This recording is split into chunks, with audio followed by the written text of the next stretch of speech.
Fala pessoal, beleza? Sejam bem-vindos a mais um Metocast, o podcast da Igreja Metodista Internacional de Long Branch.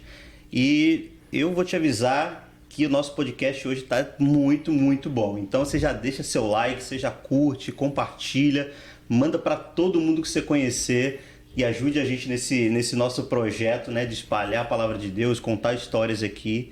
E vai ser muito bom ter você junto com a gente. E o nosso convidado de hoje, Célio Cipriano Filho, evangelista Celinho. Talvez você ainda não esteja ligando o nome à pessoa.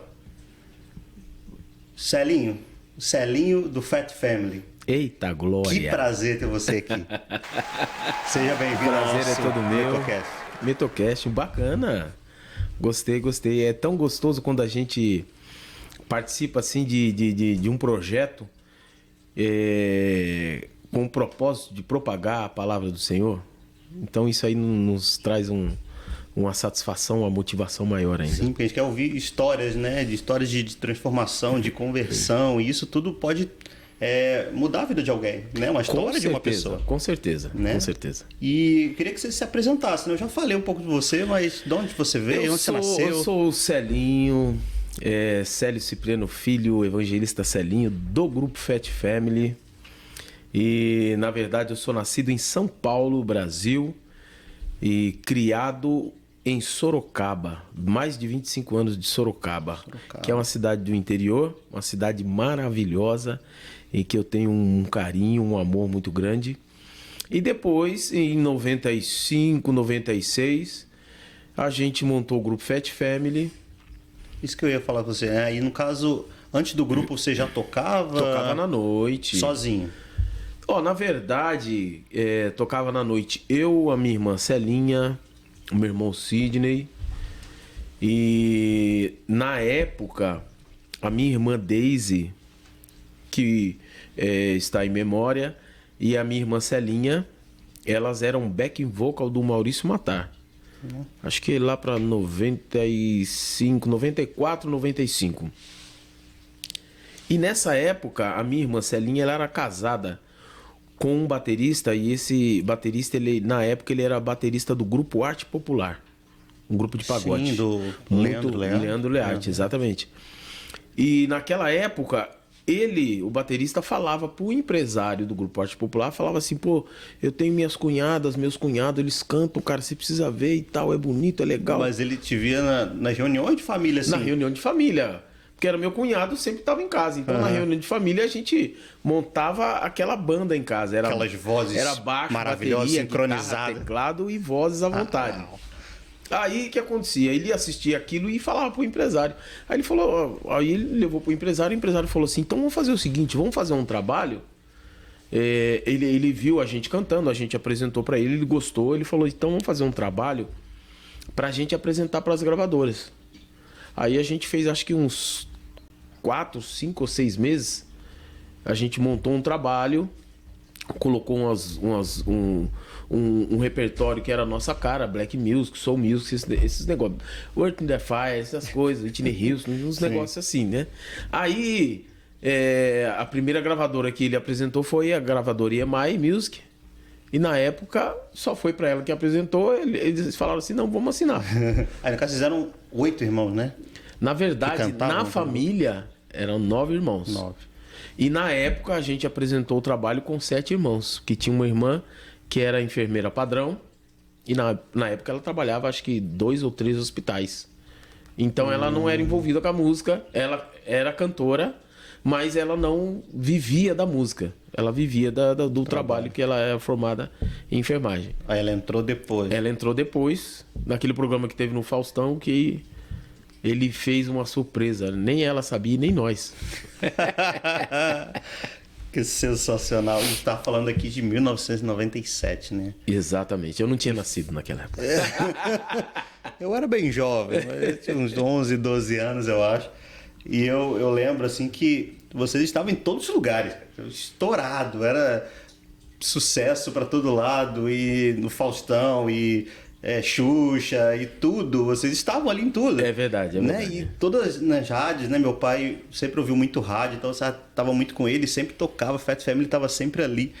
E eu receberam prêmios, né, e tudo. Então Sim. foi tipo assim, uma carreira muito forte, né, de Muito vocês forte. e tudo. E eu andei pesquisando, né, teve um disco que vocês venderam 250 mil cópias.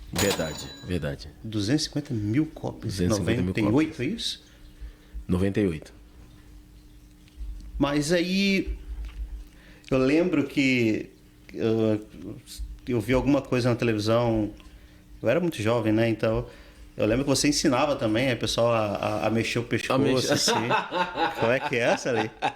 Ensina pra gente. A dancinha do pescoço. Porque o segredo dessa dança é você fazer ela em frente ao espelho. Por quê? Porque se você faz em frente ao espelho, você não comete esse erro aqui, ó. Então, em frente ao espelho, você consegue fazer retinho aqui, ó. Vocês já vão aprendendo, viu? Já vai aprendendo aí, Como é que é? gente. Se você demorar, eu não vou te procurar. Eu não vou... Aprendeu? Ficou mais ou menos, né? Foi a primeira vez, ficou bom. Vou treinar mais. Não, mas tá ficando bom. É sensacional. Eu fiquei sabendo que vocês faziam até filmes, né? Fizeram filmes também? Nós participamos de um filme da Xuxa, cara. Xuxa Requebra. Xuxa Requebra. Isso era o quê? Já era 90 Já era do ano 2000 ou não? Não, acho que não. Mas que tipo de papel vocês faziam? Nós ali? éramos vilões junto com a Elke Maravilha. Tipo, vocês... 8? Os 8.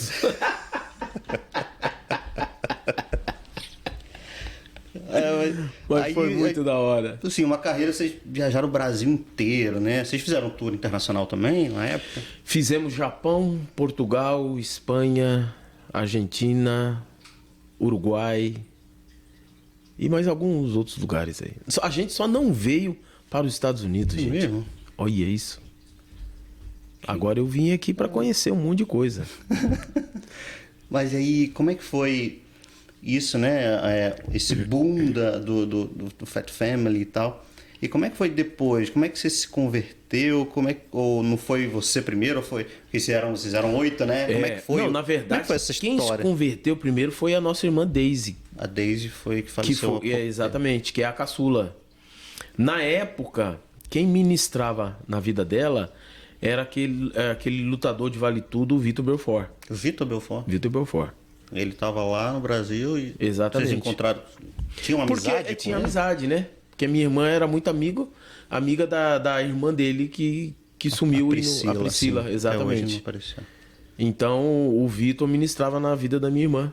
E ela nos conta que teve um dia que o Vitor ligou e falou assim: ó, Deise, a gente vai se reunir na casa de alguém aqui. Você não quer ir lá com a gente? Ela falou: eu quero. Por quê? Porque ela fala assim que ouvia eles falarem que Deus falava com eles, que Deus fazia isso, que Deus fazia aquilo. E ela colocou no coração, falou assim: meu, se Deus fala, eu quero ouvir esse Deus aí. Aí o dia que ele ligou para ela, fazendo convite, ela falou assim: então quero ir. Ela falou: não, eu vou hoje. E ela no coração dela falando assim: eu quero ver se Deus fala mesmo. E ela foi para fazer prova mesmo. Ela foi meio que fazer prova. Aí chegou lá no culto. O culto do reteté, como o povo fala, né? Das irmãzinhas canela de fogo, dos irmãozinhos do avião. Aí Deus usou um missionário e uma missionária lá, o irmão Jô e a irmã Zenaide, lá do Rio de Janeiro. E ela nos conta que eles falaram coisas que estavam só no coração dela, que ela nem tinha falado. Era coisa só do coração e do pensamento. Aí ela falou assim: olha, para saber disso aí, é só Deus. Aí naquele dia ela entregou a vida. Ela teve essa experiência. Lá mesmo ela já... Lá naquele dia ela entregou a vida nas mãos do Senhor. Mas aí depois como é que foi para ela trazer isso? Depois... Como é que passar essa notícia para vocês? Eu conheci Não, aí a gente queria internar a menina, né? Porque Imagino. depois qualquer coisa era glória a Deus, aleluia, tá amarrado em nome de Jesus, queima Isso foi em Senhor. qual ano, Salim? Ah, eu não lembro, rapaz. Mais ou menos. Foi muito tempo desse boom, desse Deixa eu sucesso ver, de acho vocês? que foi um ano de 2000 por aí. Então tava bem recente. Vocês ainda Tava bem, tava. Foi na época do estouro mesmo. Então, aí a gente lembra que ela mesmo, né? vinha, a gente via que ela qualquer coisinha, tá amarrado no nome de Jesus. Queima, Senhor. Eu repreendo o nome de Jesus. Nós falamos: meu Deus, olha aí o negócio, pra onde que foi? Aí, depois de 5 anos, ela apresentando nossas vidas nas mãos do Senhor, a gente estava reunido em casa e a gente tinha amizade com Sérgio Saas, Tom Carf e o Scooby, que na época eles eram do coral Raiz Coral. Raiz Coral. E naquele dia ela conta pra gente que ela olhava pra cara deles e falava assim: é hoje, é hoje, é hoje. E a gente não entendia o que era hoje, né? E foi naquele dia que ministraram pra gente a respeito do inferno. Eita, foi mesmo? Vieram falar a respeito do inferno. Falaram assim, ó, tem um que veio pra matar, roubar e destruir. Mas tem um que veio para dar vida e vida em abundância. E é ele que está aqui hoje. Naquele dia foi o dia mais lindo da minha vida. Foi o dia que nós entregamos a nossa vida nas mãos do Senhor. Aí foi. Todos os outros foram juntos? Só não estava no dia a Celinha e o meu irmão Sidney, que também é falecido. Uhum. E depois, como é que os outros ficaram sabendo? Não, porque eles não moravam com a gente. Uhum. E depois você contou, não, agora a gente vai mudar. É tudo cristão agora. Eu lembro, rapaz, o negócio foi tão louco na minha vida, porque, na verdade, eu fui liberto da bebida. E eu lembro que uns 2 ou 3 dias antes, eu tinha amarrado um porre com um amigo meu. E esse amigo meu, acho que 1 dia ou 2 dias depois da minha conversão, ele já tinha me convidado para ir na inauguração de uma lanchonete que ele ia inaugurar na frente de uma faculdade, lá perto da Barra Funda, lá em São Paulo. Uhum. E a lanchonete era espetinhos, churrasco e bebida. Eu falei pra ele, é claro que eu vou. O dia que ele me convidou, que era 3 dias antes da conversão. Eu falei, é claro que eu vou, meu amigo. Eu vou estar lá com você, vambora, bora. É nóis, vambora. Aí me converti. Chegou o dia. 2 dias depois eu falei, não, eu vou lá. Eu falei pra ele que eu ia, eu vou lá. Cheguei lá, meu amigo. O cara olhava pra mim e falava assim, aí, o que você vai tomar? O que você vai beber? O que você vai beber? Eu falava pra ele assim, não, vou tomar uma coca. Ele falou, você tá de brincadeira, rapaz. 5 dias atrás nós tava quase rolando no chão e tanto beber, você vai falar pra mim que ia tomar coca, ia tomar refrigerante? Você é doido? O que você vai beber? Eu falei, não, eu vou tomar refrigerante mesmo. Ele falou, você tá brincando, rapaz. Aí ele insistia, e ele começou a ficar meio tenso, né? Porque ele viu que eu não mudava. Aí ele parou, olhou pra minha cara e falou assim, não vai falar pra mim que você virou crente agora. Ele ameaçou a rir. Eu falei pra ele, é exatamente isso. Eu entreguei a minha vida pra Jesus faz 2 dias. Ele falou, você tá falando sério? Eu falei, tô falando sério.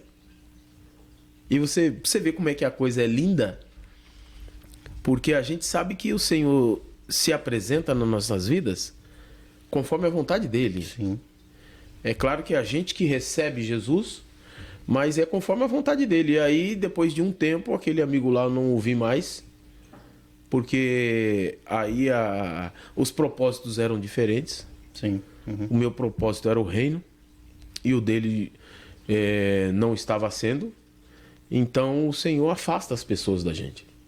A gente passa não é nem que fica a questão, eu posso ou não posso, você já não consegue mais caber no lugar, né? Exatamente. Você não vê um encaixe para você ali. Já não se sente tão bem em certos lugares. Mas aí você nunca mais viu esse não rapaz? Não vi mais. Desde então, aquele você nunca mais bebeu nada? Assim. Nada. Uma transformação assim. Não, Deus é maravilhoso. E como é que você contou pro Sidney? Como é que foi? Na verdade, eles não estavam juntos, né? Naquela época, se eu não me engano, o Sidney já não fazia mais parte do grupo e a Celinha também não fazia parte do grupo. Porque o Sidney saiu para fazer carreira solo, que chegou a gravar um trabalho, e a Celinha também fazendo... Não, eles não tinham saído, não. Eles eram do grupo ainda. Mas foi de acordo com a nossa caminhada que eles perceberam que tinha alguma coisa diferente. Alguma coisa tinha acontecido. Para melhor. Para melhor. Que era o entregar a vida ao Senhor. E isso não é que é transformador. É que não tem palavras pra gente descrever esse encontro. Você se encontrar com Cristo. Para você largar uma vida que você vivia por muitos anos e simplesmente parar e você mudar. Exatamente, aí que você entende a palavra, né? Você morre e o Senhor te faz uma nova criatura. Sim. Aí que você entende. Você vê que as coisas velhas passam, né? E quando você não sente falta mais daquilo, né? Quando você vê, não, isso aqui eu não... Deixa eu tomar uma água gelada aqui, gente. Que a sede é muita. E como eu estava perguntando, né? A gente foi em 98, aquele estouro, né? De sucesso, veio a conversão da Daisy primeiro, depois vocês, os outros, né? Já eram maioria. Sim. Né? Mas aí... E como é que foi com essa questão com gravadora, com fã? Como é que foi essa... Você sofreu algum tipo de rejeição? Vocês, no geral, né? Olha, na verdade... Perderam muita coisa. Assim. Na verdade, tem fãs que se converteram através das nossas vidas. É mesmo? Porque assim, a gente tinha uma proximidade com muitos fãs, que os fãs acabaram virando amigos. Aí viraram amigos, já frequentava a casa. Então quando a gente se converteu, a gente ia cantar nas igrejas, os fãs iam na igreja também. Já acabava ouvindo a palavra. E alguns entregaram a sua vida nas mãos de Jesus também. Então o negócio foi se expandindo cada vez mais. Acabou que foi uma coisa meio que natural, né? Sim, sim. Mas aí vocês começaram a ministrar nas igrejas imediatamente? Vocês já foram pelo Brasil inteiro? Não foi imediato, não. Não foi imediato. A gente teve um tempo ainda... Começaram a frequentar uma igreja local? Assim, sim, específico? Sim. Eu comecei a frequentar uma igreja que ela tinha uma filosofia da Assembleia de Deus. De Sorocaba? De Sorocaba. Uhum. Sorocaba não, de Cotia. Cotia. Eu me lembro que eu me batizei, se eu não me engano, foi em setembro de 2005. Se eu não me engano, foi isso. Daí pra menos. Uhum. E eu me lembro que esse pastor, ele falava assim: Célio, não tenha pressa em fazer as coisas, porque quem age é o Espírito Santo de Deus. Aí devagarzinho a gente vai tendo entendimento. Porque eu andava com... Não tô aqui recriminando ninguém. Eu tô falando da minha pessoa. Eu andava com 5 brincos cada orelha. Aí às vezes eu olhava no espelho e eu falava assim: rapaz, esse brinco aí não cabe em mim não. Não cabe mais em mim não. Aí a gente vai mudando a roupa, vai mudando a maneira de falar, vai mudando a maneira de se comportar, vai mudando a maneira de você olhar as pessoas, vai mudando a maneira de você julgar, porque o ser humano ele julga. Sim. Mas aí a gente começa a... eu começo a meditar nas circunstâncias da vida do outro. Porque é muito fácil você resolver a vida dos outros. Se você olhar assim e falar assim: pô, gente, é tão fácil, por que você não faz isso, isso, isso, isso? Só que na vida real é diferente. Na vida real você vai falar de circunstâncias ou do conhecimento de causa que você tem. Olha, eu passei por isso. Sim. Uhum. Tenta fazer isso na sua vida para ver se dá certo. Eu passei por isso. É a mesma coisa você que não teve uma vida de casal ou uma vida de casado, você dá aconselhamento para casal. Que base que você tem? Que conhecimento você tem? Eu tenho 11 anos de casado. Eu não posso dar um conselho de casal de 20 anos. Quanto tempo você tem de casado? Eu tenho 20. Olha, eu posso falar. Até 11 anos eu posso falar. De 20 anos pra cima, não. Os meus pais, eles têm 59 anos de casados. Uau. Eu estou no meu 2º casamento e eu não tô fazendo contagem de 1 a 100 não, viu, gente? São infortúnios da vida que a gente vive. Eu costumo dizer, quando um não quer, dois não fazem. Aí que separar, separou. Ela tem outra família, casou, é feliz. Eu tenho a minha esposa, sou casado, sou feliz com a minha esposa. Não queria ter vivido essa circunstância da forma que foi, mas aconteceu, então a gente continua. Eu sou casado há 11 anos e não é fácil a vida de casado. Eu, o Kleber e o Claudião, a gente vem conversando a respeito, mas a gente tem que avaliar as circunstâncias. Hoje eu vivo de uma forma que você vai entender. Quando o meu irmão faleceu, eu lembro que no velório dele, eu ficava pensando assim, porque era muito fácil a gente dar o meu sentimento, meus pêsames para famílias que perderam entes queridos. É tão... Não é que é fácil, é tão natural você desejar e você chegar na sua casa, você vai colocar a cabeça no colchão, você vai dormir. Mas quando a morte chega dentro da tua casa, da tua família, é completamente diferente. Aí eu vi o meu irmão no caixão, eu olhava para ele e falava assim, caramba, eu ficava pensando assim, quantas vezes que eu perdi a oportunidade de falar para ele que eu o amava? Quantas vezes eu perdi a oportunidade de falar para ele, de compartilhar momentos da minha vida com ele, de ser amigo dele, de abraçá-lo, de falar para ele quanto eu o amava. Quantas vezes? Então, depois da morte do meu irmão, eu coloquei mais ou menos assim uma forma de vida para mim, uma condição de fazer com que qualquer circunstância da minha vida eu procure fazer dessa circunstância como se fosse a mais especial e como se fosse a última. Porque hoje a gente está tendo esse bate-papo aqui. Mas amanhã ou depois a gente não sabe. Sim. A palavra nos diz que o amanhã pertence ao Senhor. Amanhã a gente pode não estar juntos. Ou um de nós pode não estar aqui. O que nós compartilhamos? O que nós aproveitamos desse momento que nós estamos juntos? Dessa comunhão? Verdade. Então eu lembro que nesse dia, no dia do enterro dele, do velório, eu falei assim, não, eu vou ter que viver diferente. Porque esse dia pode chegar entre nós, da família, ou entre amigos, e eu vou poder olhar e falar assim, pô, ainda bem que eu falei para ele que eu o amava. Ainda bem que os momentos que a gente teve de comunhão, a gente fez com que aquele momento fosse o último e o mais especial. Então eu coloquei essa condição na minha vida. E quando a minha irmã Daisy, ela adoeceu, ela fez o último show conosco, ela fez de cadeira de rodas. Ela teve câncer, né? Muito jovem ainda. 39 anos, 39. Câncer no fígado.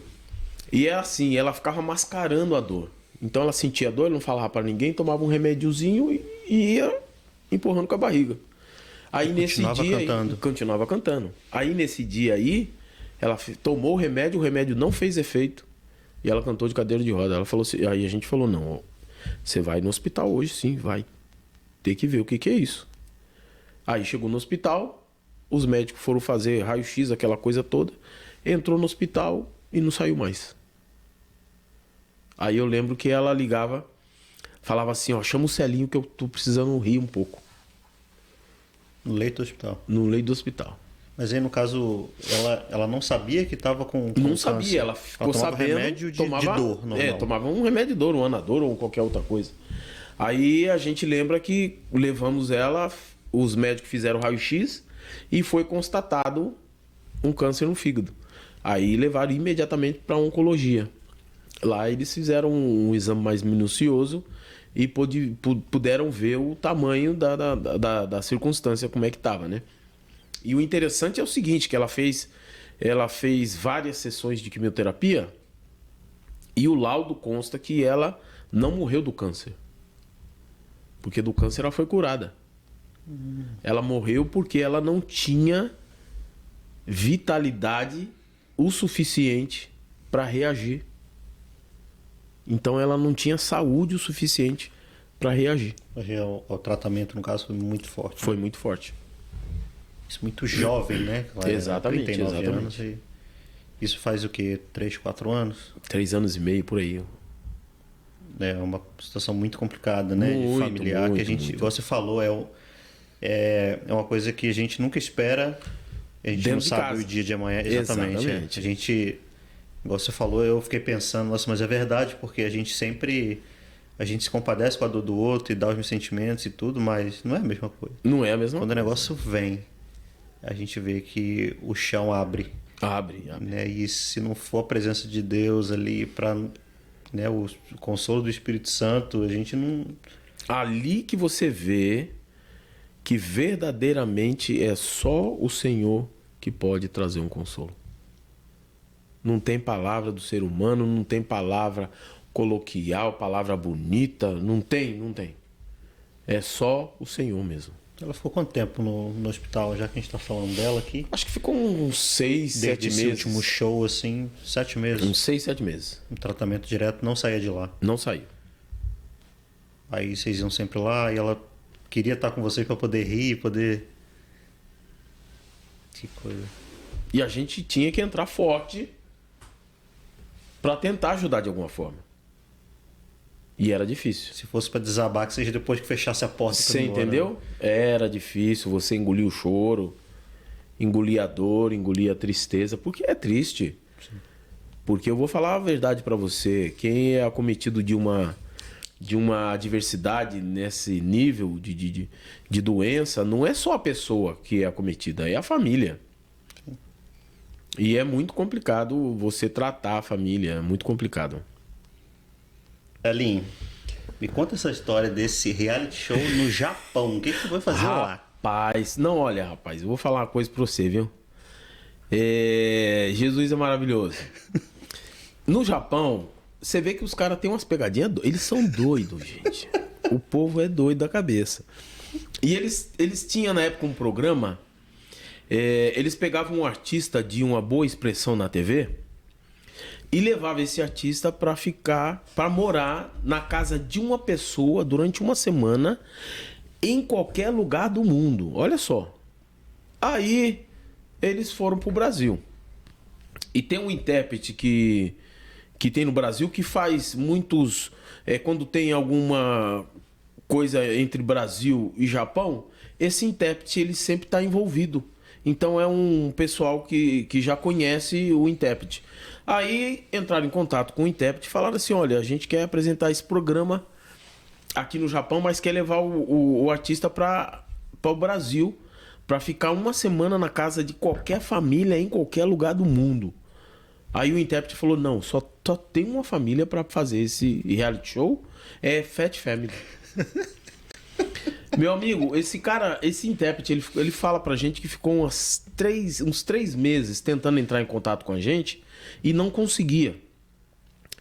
Ele falou que chegou um momento que os caras estavam desistindo, não queria mais. Não larga isso pra lá, vamos pegar qualquer família mesmo. Aí apareceu alguém lá, pô, eu conheço o fulano que é fã, que tem contato, que fala com eles, não sei das quantas. Arrumaram contato com a gente. Aí me chega o japonês. A gente, onde morava, a dona não permitiu imagens da casa. Aí a gente teve que locar outro espaço, que tinha uma churrasqueira maravilhosa, que pra mim aquilo lá foi feito no meu nome, em minha homenagem, aquele negócio. Rapaz, eu só posso dizer que a gente acordava, o japonês, o café da manhã era feijoada. Mas nós zoava o negócio. A equipe técnica e o intérprete ficava das 8 da manhã às 18 horas da tarde. Depois ia todo mundo embora e ficava o japonês lá. Ficou uma semana dentro de casa. Um olhando pra cara do outro. Não, meu amigo, era sinais, era qualquer coisa, bicho, daí rolava no chão de rir, cara, era muito da hora. Aí fizemos esse programa, que foi muito divertido, e os caras levaram esse programa pro Japão. Chegando no Japão, os caras tiveram recorde de audiência da emissora. O dono da emissora falou, não, eu quero esse povo aqui. Aí levou a gente pro Japão. Nós ficamos 30 dias no Japão. Imagina só. E lá é um lugar que eu moraria, viu? Moraria fácil. Por quê? como diz o Kleber Claudião, sem sofrer.com. Não, porque você vê que a receptividade e a comida, né? Ou a comida vem primeiro. Você tá entendendo? Eu só sei, gente, que a gente foi pro Japão depois desse programa. E o que eu queria falar pra você é isso que eu vou falar agora. O intérprete chegou pra gente. Quando a gente tava lá no Japão, ele falou assim, ó, preciso contar um negócio pra vocês. E o intérprete não era cristão. Ele falou assim, olha, aconteceu algo aqui tão maravilhoso que quando eles voltaram pra cá, o povo japonês é um pouco frio. Eles não são como os brasileiros, já chega, abraça, aquela festa toda hora. Toda hora é mesa cheia, é churrasco, é alegria. E o japonês não é muito assim. Então, o japonês não tem muito aquele negócio de um irmão ligar pro outro, ligar pros pais, pra mãe. Como é que você tá, como não tá? E aí, eu vou aí, vem aqui. Não tem esse negócio. Aí ele falou que tinha alguns integrantes da equipe que faziam 10, 15 anos que não viam os parentes. Aí quando eles chegaram, depois do programa que eles tinham filmado com a gente no Brasil, eles chegaram no Japão e cada um foi atrás da sua família. Uau. Foi buscar saber como é que estava a família, como é que estavam os irmãos, a mãe, os pais. Porque eles não têm esse hábito. Passou dos 18, você e Deus. Se vira pra lá. E eles voltaram a procurar exatamente, os familiares. Voltaram a procurar as famílias. E o mais lindo de tudo isso, olha só, o artista que a gente gravou, a gente foi com ele até a casa onde ele morava. E não, foi emocionante. É que eu não tenho isso em mãos aqui. Mas eu tenho gravado o programa que a gente gravou aqui e o que gravou lá. E ele contando pra gente, falou assim, ó, eu morava aqui, ó. A casa não tá mais aqui, mas era aqui que eu morava. E eu lembro que eu saía sozinho à noite, eu saía daqui e eu ia no prostíbulo, que minha mãe era prostituta. E eu tinha saudade dela porque eu ficava sozinho em casa. E eu queria ficar com ela. E eu ia lá, atrás dela. E lá ela me colocava num cantinho. E ele falou que aquilo lá doía muito dentro dele. Uau. E ele precisava consertar aquilo dentro dele. E foi um dia, ele falou que procurou a mãe dele e pediu perdão para a mãe dele. E houve um conserto ali. Que coisa. Entre mãe e filho. Não, nós chorava que nem criança, filho, porque a gente não imaginava que ia acontecer isso. Até que os integrantes procuraram a família, foi maravilhoso. Mas aí quando ele começou a contar a história dele... Ele abriu o coração e Meu falou. amigo, filho, eu tô falando, Deus é maravilhoso. Jesus é lindo e nós que não sabe. Quem poderia imaginar, né? Que Quem uma coisa poderia? dessa poderia Exatamente. gerar Isso. resposta. Celinho. E a gente... outra coisa que ele falou que é muito importante, ele falou assim, ó, vocês são únicos artistas contratados por japoneses para fazer show para japoneses. Os artistas brasileiros que vêm aqui, vêm para cantar na colônia brasileira. Vocês não, vocês foram contratados por empresários japoneses para cantar para público japonês. E a gente saiu na revista japonesa. Na capa de revista japonesa. Eles falaram assim, os brasileiros só saem em capa de revista de colônia brasileira. Vocês são os primeiros, escrevam isso que eu estou falando. Uau. E eu louvo a Deus por tudo isso, porque o Senhor nos proporcionou cada momento, cada circunstância, cada espetáculo. E a gente pôde viver a grandeza de Deus. Em cada lugar que a gente ia, a gente conhecia pessoas diferentes, famílias diferentes, e a gente podia ministrar na vida deles e saber que o Senhor alcança todos. Amém. Obrigado, Celinho. Eu Essa que história agradeço. maravilhosa para terminar. Glória a Jesus. Tô muito feliz de ter você Glória aqui. a Deus, glória a Deus. A oportunidade de poder bater um papo com você, conhecer um pouco melhor a sua história e tudo que você já passou. E a gente está muito feliz. Eu avisei que ia ser demais. Então, dá o Glória a like, Jesus. compartilha, divulga e faz essas histórias, né? E tudo chegar no ouvido de outras pessoas para que possam ser transformadas também e impactadas assim como eu fui. Amém? Um abraço. Deus abençoe.